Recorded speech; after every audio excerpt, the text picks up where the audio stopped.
एक और भी विषय थोड़ा सा ध्यान कराता हूं, क्योंकि हमारे यहाँ मीडिया के मित्र भी हैं, उनसे ध्यान कर लेंगे कि वेरिफिकेशन बहुत जरूरी है।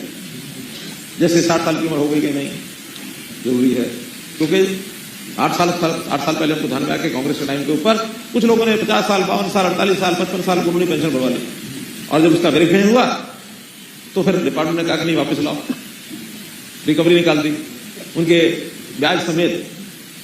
आखिर मैंने आके रोका, मैंने कहा भाई वापस लेने का ये तरीका ठीक नहीं है। अब जो ले गए, गलती कर गए, गलती हो जाती, किसी भी हो जाती है, आगे सावधानी बरतो कि 60 साल से पहले बने नहीं। और जिनसे आप वापस मांग रहे हो, इनका जिस दिन ये 60 साल के हो जाएंगे उस दिन जो पेंशन देनी है आधी इनको देते रहो, आधी पिछले वाली काटते रहो, क्योंकि उस टाइम तो अगर मान रुपए भी लिए होंगे तो अब तो 3000 का आधा भी 1500 हो जाएगा। 1500 उनके कटेंगे, 1500 तो मिल जाएंगे। अब जब तक कटते रहे तब तक, जब तक पूरे ना हो तब तक काटते रहो। और भाई अगर कुछ रह जाए और वो आदमी ना रहे, कोई बात नहीं, उसको छोड़ दो, पिछले परिवार के लोगों से नहीं लेने की, ये सुविधाएं देनी पड़ती है। साथ में इनकम की एक लिमिट पहले होती थी कि जो बुजुर्ग हैं, पति पत्नी, उनकी इनकम 2 लाख रुपए साल से ऊपर नहीं होनी चाहिए। हमें लगा कि 2 लाख कम है, हमने उसको आके 3 लाख कर दिया। जब 3 लाख रुपए की इनकम अगर है, उससे नीचे है तो पेंशन देंगे, उससे ऊपर है तो नहीं। क्योंकि 3 लाख से ऊपर का मतलब यह है कि उसको 25,000 रुपये महीना कहीं ना कहीं से आ जाता है। 25,000 महीना जब अपना ही कमा रहा है तो फिर इस 2-3 हजार की जरूरत है क्या महीने की? क्यों, काम चल जाता है ना। तो कुल मिलाकर के, और एक और भी चीज, उनके हम एड्रेस भी चेक करते हैं, उनके जो आईडी कार्ड भी, वो क्या आधार कार्ड भी चेक करते हैं।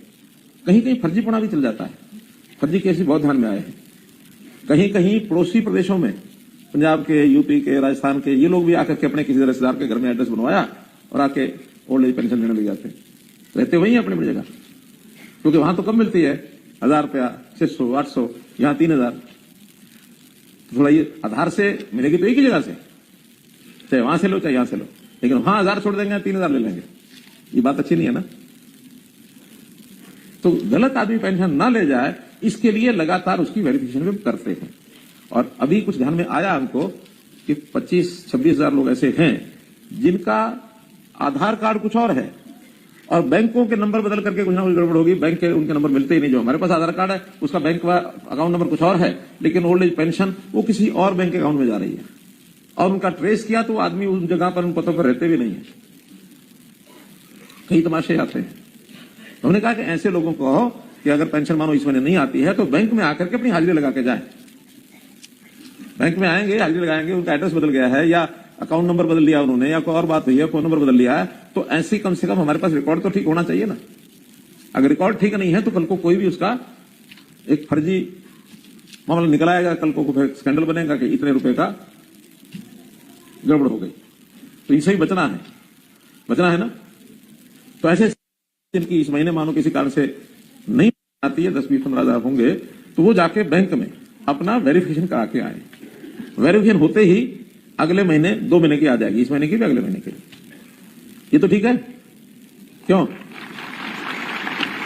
पेंशन तो जिसको मिलनी चाहिए वो ठीक आदमी होगा, उसी को मिलेगी ना।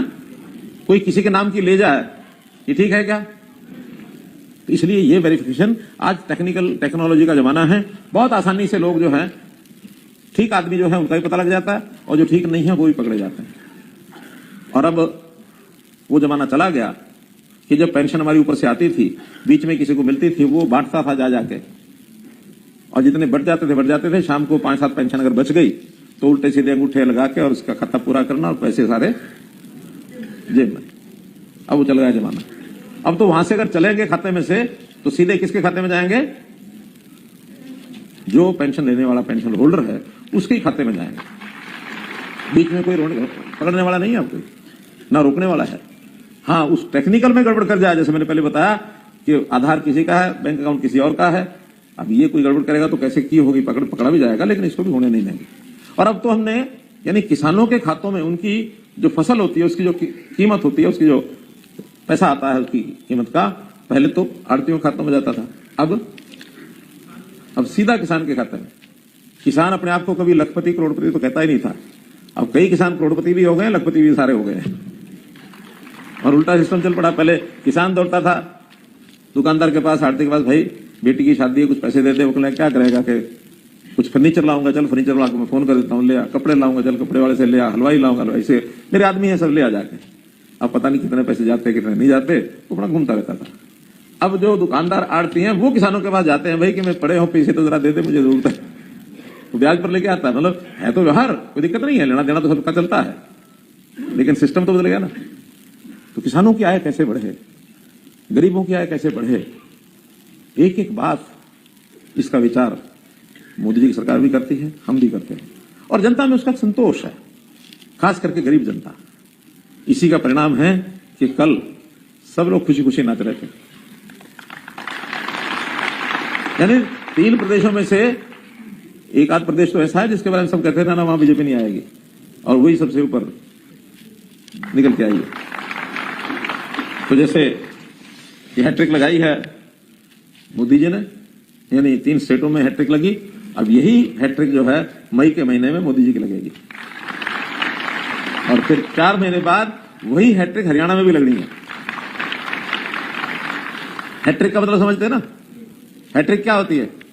पीछे 3 बार जो चीज आए उसको हैट्रिक कहते हैं। धन्यवाद।